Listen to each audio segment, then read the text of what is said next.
ஸ்தோத்திரம். ஜெபத்தோடு நாம் காணப்படுவோம், பங்கு பெறுவோம்.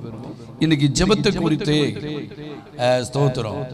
ஏன்னா அது ஜெப நாட்களாக இருக்கிறபடினால இந்த கடைசி நாளில் ஜெபத்தை குறித்து பேசும்படி நான் உள்ளத்தில் ஏவப்பட்டேன். சங்கீதம் 99வது சங்கீதம் 6வது வசனத்தை ஒருவர் வாசிப்பார். 99:6. அவருடைய ஆசாரியரில் மோசேயும் ஆரோன் அவர் நாமத்தை பற்றி கூப்பிடுகிறவர்களில் சாமுவேலும் கர்த்தரை நோக்கி கூப்பிட்டார்கள். அவர் அவர்களுக்கு மறு உத்தரவு அருளினார். ஜெபத்தோடு நாம் இருப்போம். இங்கே நாம் வாசிக்கும் போது அவருடைய ஆசாரிகளில் மோசேயும் ஆரோனும் அவர் நாமத்தை பற்றி கூப்பிடுகிறவர்களில் சாமுவேலும் கர்த்தரை நோக்கி என்ன செய்தார்கள்? கூப்பிட்டார்கள். அவர் அவர்களுக்கு மறு உத்தரவு. அவர்கள் கூப்பிடும் போது மோசே, ஆரோன், சாமுவேல், இப்படிப்பட்ட பழைய ஏற்பாடு பரிசுத்தவான்கள், புதிய ஏற்பாடு பரிசுத்தவான்கள் எல்லாம் ஆண்டவரை நோக்கி கூப்பிடும் போது அந்த ஜெபத்தை ஆண்டவர் என்ன செய்தார்? கூப்பிடுதலை அவர்கள் கூப்பிட்டார்கள். ஸ்தோத்திரம். அவர்களுக்கு அவர் மறு உத்தரவு. இந்த நல்ல காலவெளியில நம்ம கடந்த நாட்கள் எல்லாம் கூப்பிட்டு இருக்கிறோம்.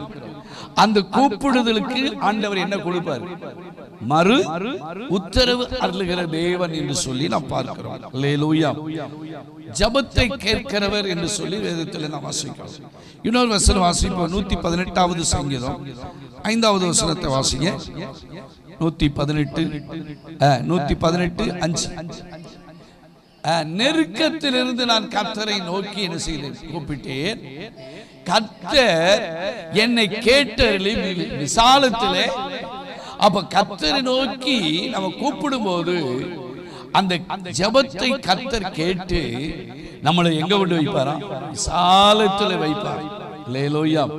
கர்த்தருக்கு ஸ்தோத்திரம் உண்டாவதாக. அப்போ ஆண்டவரை நோக்கி கூப்பிடுகிற கர்த்தருக்கு ஸ்தோத்திரம். இன்னைக்கு செய்தியுடைய தலைப்பு என்னன்னா, ஜெபத்தை கர்த்தருக்கு ஸ்தோத்திரம் கேட்கிறதுனால, ஆண்டவர் கேட்கிறதுனால நமக்கு பலன் இருக்கிறது. அல்லேலூயா. சரி, முதலாவது காரியம் ஜெபத்தை குறித்து நாம் பார்க்கும்போது சங்கீதம் 34வது சங்கீதம். ஜெபத்தை ஆண்டவர் எப்படி கேட்பார் அப்படின்னு சொல்லி 34:4. கர்த்தரை தேடினேன், அவர் எனக்கு செவி கொடுத்து எல்லா பயத்துக்கு என்னை நீங்களாக்கி விடுவித்தார். சரி, முதலாவது காரியம், நான் கர்த்தரை தேடினேன். ஆகையால் தான் எனக்கு அவர் என்ன செய்தார்? செவி கொடுத்தார். அப்ப முதலாவது காரியம் நமக்கு பலன் என்ன அப்படின்னு சொன்னா, கர்த்தரை தேடுகிறவர்களுக்கு பலன் கொடுக்கிறவர். அல்லேலூயா. என்ன பலன் கொடுக்கிறார்? நான் ஆண்டவரை தேடினேன், அவர் எனக்கு செவி கொடுத்தார். அப்ப என்ன? நம்ம ஆண்டவரை நோக்கி என்ன செஞ்சிருக்கோம்? கூப்பிட்டு இருக்கோம். கூப்பிட்டதுனால அவர் என்ன செஞ்சிருக்காரு? செவி கொடுத்து என்னுடைய எல்லா பயத்துக்கும் என்னை நீங்களாக்கி என்ன செய்திருக்கிறார்? என்னை விடுவித்து இருக்கிறார் என்று சொல்லி. அப்ப இந்த நல்ல காலவெளியில கர்த்தருக்கு ஸ்தோத்திரம். இந்த உபவாச நாளில நாம கூடி வந்தது மட்டுமில்ல, கர்த்தரை தேடி இருக்கிறோம்.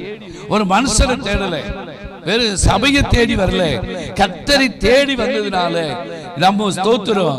ஆண்டவர் நம்முடைய ஜெபத்திற்கு அவர் என்ன கொடுக்கிறவர்?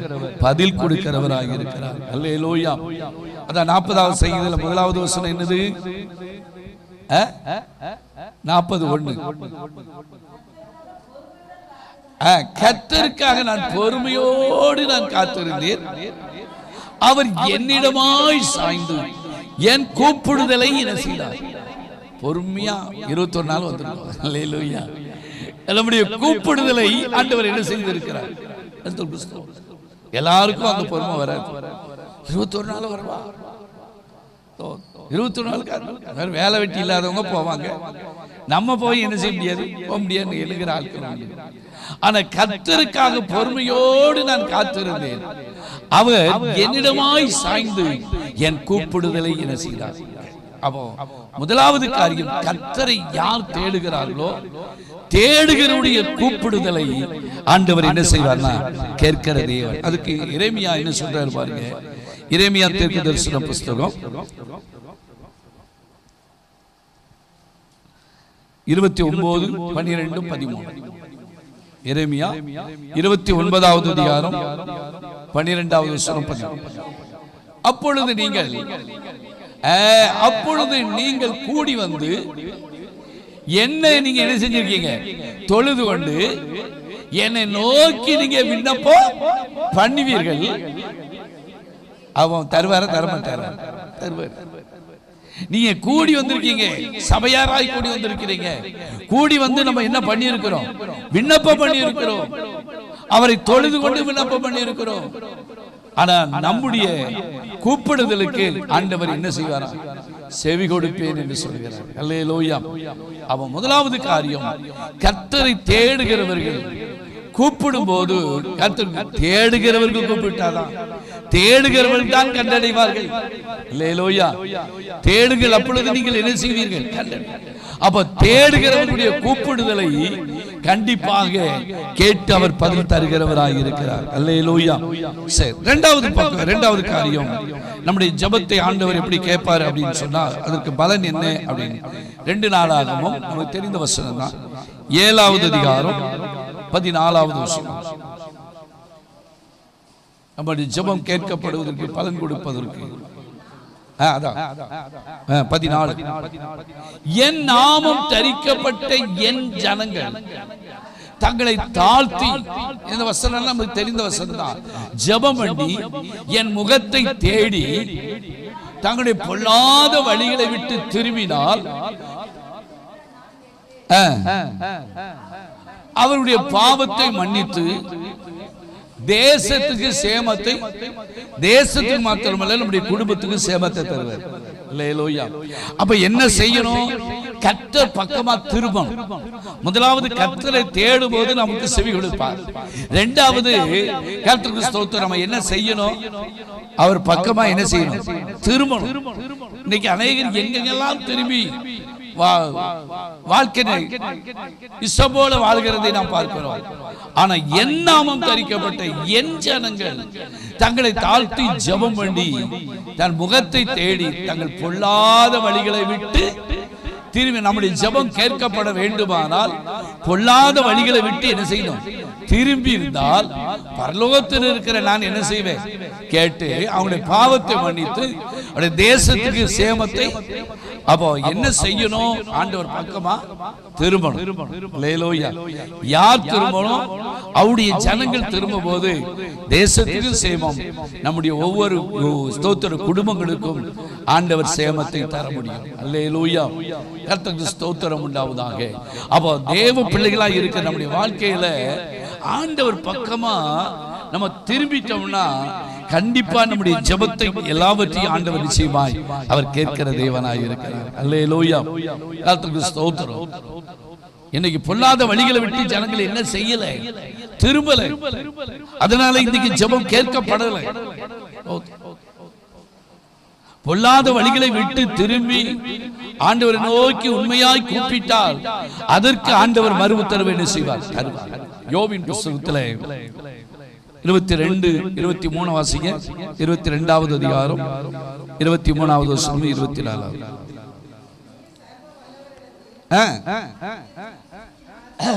சர்வ வல்லவரிடத்தில் நீ என்ன செய்யணும்? மனம் திரும்பினால் திரும்ப என்ன செய்வீர்? திரும்பி வரணும். அப்பதான் நீ கட்டப்படுவீர். அக்கிரமத்தை உங்கள் கூடாரத்தை விட்டு என்ன செய்வீர்? தூரமாக்குவீர். அப்பொழுது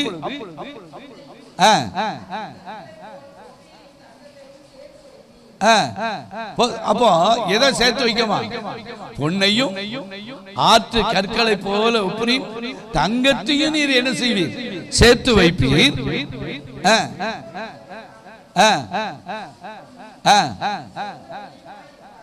நமக்கு எப்படி இருப்பாரா? பொன்னை போல சொக்க வெள்ளிய போல என்ன செய்வார்? இப்போ சோத்திரம் நம்ம போட்டிருக்க தங்கத்துல கூட என்ன செய்யலாம்? ஒருவேளை கலப்படம் இருக்கும். ஆனா நம்ம ஆண்டவர் சுத்த பொன்னாக, சுத்த வெள்ளியாக அவர் நமக்கு என்ன செய்வார்? இருப்பார்.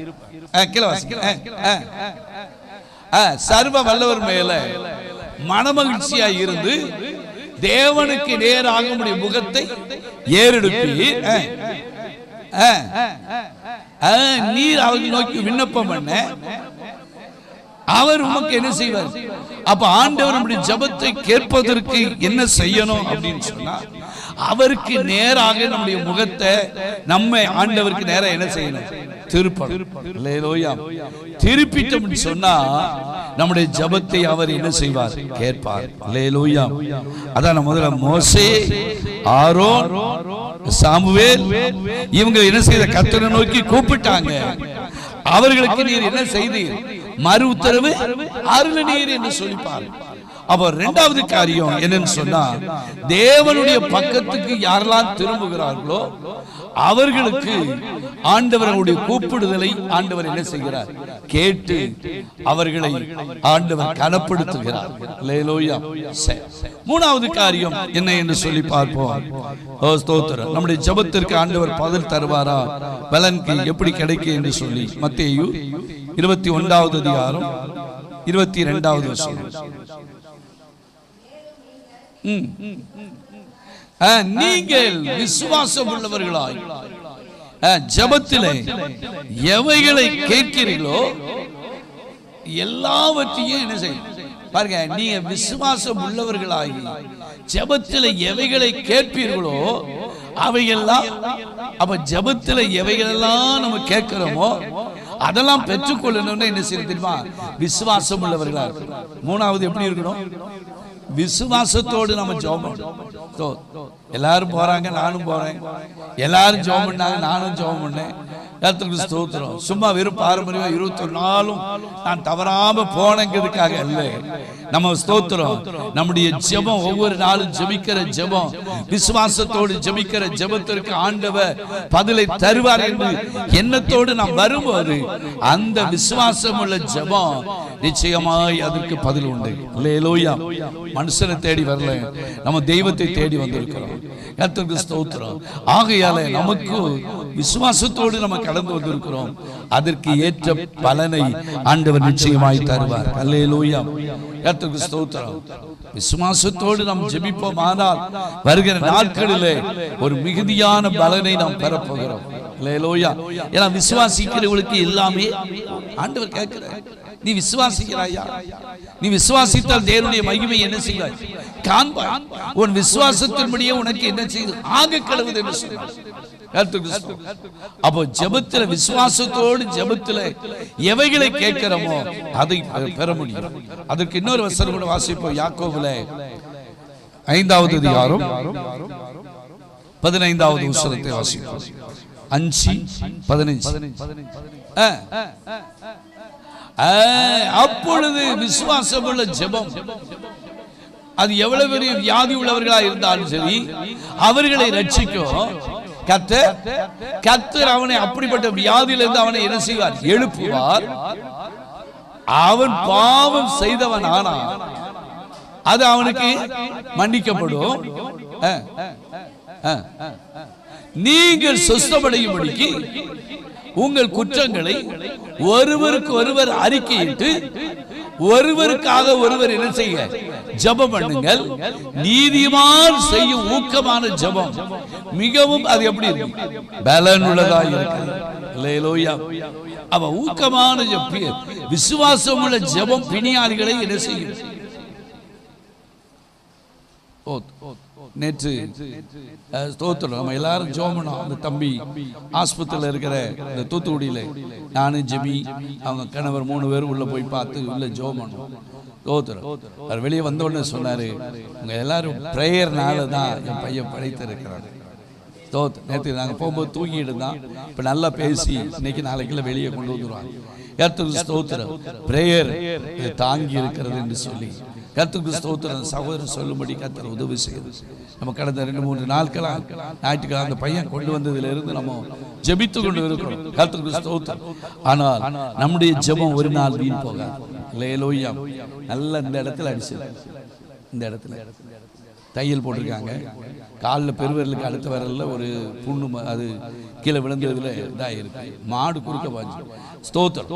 ஏன் அதை சொல்லுகிறேன்னு சொன்னா, நாம் ஜெபிக்கிற ஒவ்வொரு ஜெபத்திற்கும் நிச்சயமாய் பதில் உண்டு. அல்லேலூயா. அப்ப எப்படி ஜெபிக்கணும்? ஜபத்திற்கு பதில் எப்படி இருக்கு? விசுவாசம் உள்ள ஜபத்திற்கு ஸ்தோத்திரம். அது பிணியாளிகளை அது என்ன செய்யும்? ரட்சிக்கும். அல்லேலூயா. அப்போ ஸ்தோத்திரம்.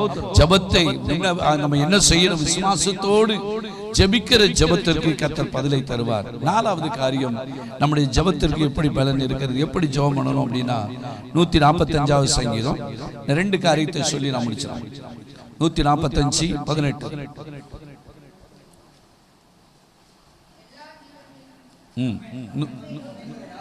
தம்மை நோக்கி கூப்பிடுகிற யாவருக்கும், உண்மையாய் தம்மை நோக்கி கூப்பிடுகிற யாவருக்கும். அப்போ ஜபத்துக்கு பதில் எப்படி இருக்கு? தம்மை நோக்கி உண்மையா கூப்பிடணும். என்ன செய்யணும்?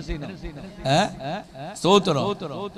நம்மள நல்ல ஜெபம் பண்றாங்கன்னு சொல்றதுக்காக இல்ல, நம்மளுடைய ஜெபத்தை வர்ணிக்கிறதுனால இல்ல, உண்மையாய் பாரத்தோடு, உண்மையாய் கண்ணீரோடு, உண்மையாய் ஜெபத்தோடு ஸ்தோத்திரம் ஆண்டவரை நோக்கி கூப்பிடுவோமானால், அந்த கூப்பிடுதலுக்கு ஆண்டவர் எப்படி இருக்காரு? தம்மை நோக்கி கூப்பிட யாவருக்கும், உண்மையாய் தம்மை நோக்கி கூப்பிடுகிற யாவருக்கு கர்த்தர். அதுக்கு அடுத்த வசனம், அவருக்கு தமக்கு பயந்தவர்கள் விருப்பத்தின்படி யார் ஆண்டவரை நோக்கி கூப்பிடுகிறாங்களோ, அந்த அவருக்கு பயந்து இருக்கிறாங்களோ, அவருடைய விருப்பத்தின்படி செய்து அவருடைய கூப்பிடுதலை கேட்டு அவர்களை ரட்சிக்கிறார். அல்லேலூயா. அப்ப நம்முடைய ஜெபத்துக்கு நான் சொன்ன வசனம் கவனித்தீங்கன்னா, எல்லாம் அவரை நோக்கி கூப்பிடும் போது, ஆண்டவரை நோக்கி ஜெபித்த ஜெபத்துக்கெல்லாம் ஆண்டவர் என்ன கொடுக்கிறார்? பதிலை தருகிறார். அப்ப இதுல கூப்பிடும் போது எப்படி கூப்பிடணும்னா, உண்மையாய் ஆண்டவரை கூப்பிடணும். அல்லேலூயா. கர்த்தருக்கு ஸ்தோத்திரம். நம்மள மற்றவங்க புகழணுமேன்னு கூப்பிடக்கூடாது. கர்த்தர் நம்ம ஆண்டவரை நோக்கி ஜெபிக்கிற ஜெபத்தை ஆண்டவர் என்ன செய்யணும்? கேட்கணும். நம்ம அந்தரங்கமா ஜெபித்தாலும் அது வெளியரங்கமாய் பதிலை தருகிற தேவன். அல்லேலூயா. அப்ப ஸ்தோத்திரம். உண்மையாய் கூப்பிடுவோமானா, உண்மையாய் கூப்பிட்டால் நம்ம கண்ணில இருந்து கண்ணீர் வரும். உண்மையாய் கூப்பிட்டால் ஒரு பாரமுள்ள இறுதியை நம்முடைய வாழ்க்கையில என்ன செய்யும்? வரும். இல்லைன்னா வெறும் பாரம்பரியமா ஜெபமா தான் இருக்கும். உண்மையாய் கூப்பிடுவோம். அப்போ ஆண்டவர் கூப்பிடுகிறவர்களுக்கு, ஜெபிக்கிறவர்களுக்கு என்ன? உண்மையாய் கூப்பிடுகிறவர்களுடைய ஜெபத்தை ஆண்டவர் கேட்கிறவராய் இருக்கிறார். அல்லேலூயா. இன்னொரு வசனம் வாசிப்போம். 1 யோவான் 3வது அதிகாரம் 22வது வசனம். ஒரே ஒரு வசனத்தை சொல்லி நம்ம முடிக்கிறோம். 1 யோவான் 3:22. அவருடைய கற்பனைகளை 1 யோவான் 3:22. அதான் அவருடைய கற்பனைகளை நாம் கைக்கொண்டு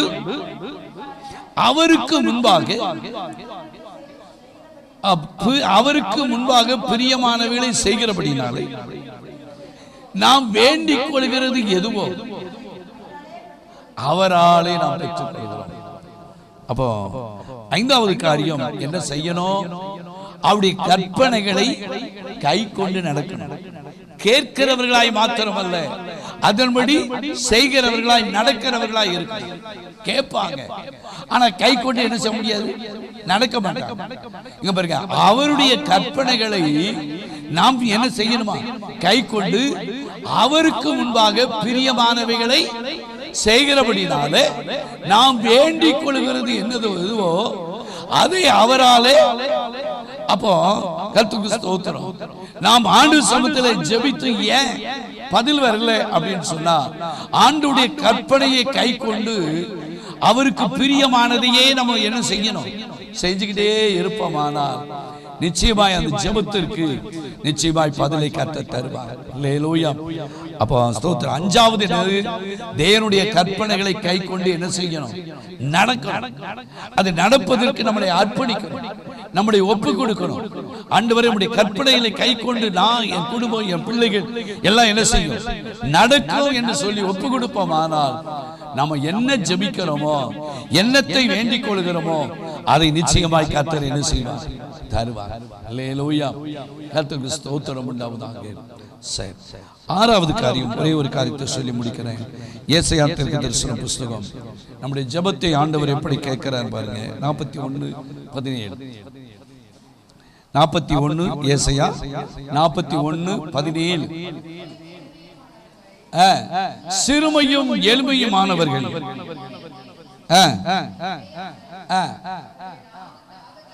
பாருங்க, சிறுமையும் எளிமையுமானவர்கள் அது என்ன செய்யறாங்களா? அது கிடையாமல் அவருடைய நாவு தாகத்தால் வருளும் போது கர்த்தராகிய நான் அவர்களுக்கு செவி கொடுத்து இஸ்ரவேலின் தேவனாகிய நான் அவர்களுக்கு கைவிடாது இருப்பேன். யாரை கைவிடாது இருப்பார்? யாருடைய ஜெபத்தை கேட்பார்னா சிறுமையும் எளிமையுமானவர்கள். அல்லேலூயா. ஸ்தோத்திரம். நம்ம யாரு? சிறுமையும் எளிமையுமானவர்கள். நாம் ஸ்தோத்திரம். ஒருவேளை நாம் நாவரண்டு கிடக்கலாம், ஸ்தோத்திரம். ஆனால் நம்ம ஆண்டவரை நோக்கி நம்ம கூப்பிடுவோமானால் கர்த்தருக்கு ஸ்தோத்திரம், அவர் கர்த்தராகிய நான் அவர்களுக்கு நான் என்ன செய்வேன்? செவி கொடுத்து இஸ்ரவேலின் தேவனாகிய நான் அவர்களை கைவிடாது இருப்பேன். யார அப்படின்னு சொன்னா சிறுமையும் எளிமையுமானவர்களை. அல்லேலூயா. நம்முடைய வாழ்க்கையில கர்த்தருக்கு ஸ்தோத்திரம், பல விதத்தில் சிறுமையும் எளிமையுமானவர்களா இருக்கலாம். ஆனா நம்முடைய ஜெபத்தை ஆண்டவர் கேட்டு நிச்சயமாய் பதில் தருகிறவராக இருக்கிறார். அல்லேலூயா. கர்த்தருக்கு ஸ்தோத்திரம். 6 காரியத்தை சொல்லியிருக்கிறேன், மறுபடியும் சொல்லுகிறேன். கர்த்தருக்கு ஸ்தோத்திரம். முதலாவது, யாருக்கு ஆண்டவர் ஜெபிக்கிறவர்களுக்கு பலன் கொடுப்பார் என்று சொன்னார், ஆண்டவரை யாரும் தேடுகிறார்களோ அவங்களுக்கு பலன் கொடுக்கிறவர். இரண்டாவது, கர்த்தருடைய பக்கத்தில் என்ன செய்யணும்? திரும்பணும். பொல்லாத வழிகளெல்லாம் விட்டு ஆண்டவர் பக்கத்தில் திரும்பினால் அவர்கள் ஜெபத்தை கேட்டு அவர்களுக்கு சேமத்தை ஆண்டவர் என்ன செய்வார்? தருவார். மூன்றாவது காரியம், விசுவாசத்தோடு யாரெல்லாம் ஆண்டவர் சமூகத்தில் ஜெபிக்கிறார்களோ அவர்களுடைய கூப்பிடுதலுக்கு ஆண்டவர் செவி கொடுப்பார். நாலாவது, உண்மையாய் என்ன செய்யணும்? தேவனை யாரெல்லாம் கூப்பிடுகிறாங்களோ, உண்மையாய் கர்த்தரை தேடுகிறாங்களோ அவங்களுக்கு கர்த்தருக்கு ஸ்தோத்திரம் ஆண்டவர் என்ன செய்வார்? ஐந்தாவது காரியம், ஆண்டவருடைய கற்பனைகளை கை கொண்டு யாரெல்லாம் நடக்கிறார்களோ அவர்கள் ஆண்டவரை நோக்கி கூப்பிடுவார்களானால் அவர்களுக்கு ஆண்டவர் செவி கொடுப்பார். ஆறாவது காரியம் என்னது? ஸ்தோத்திரம், சிறுமையும் எளிமையுமானவருடைய ஜெபத்தை ஆண்டவர் கேட்டு பதில் கொடுக்கிறவர். கண்களை மூடி நாம் ஜெபிப்போமா?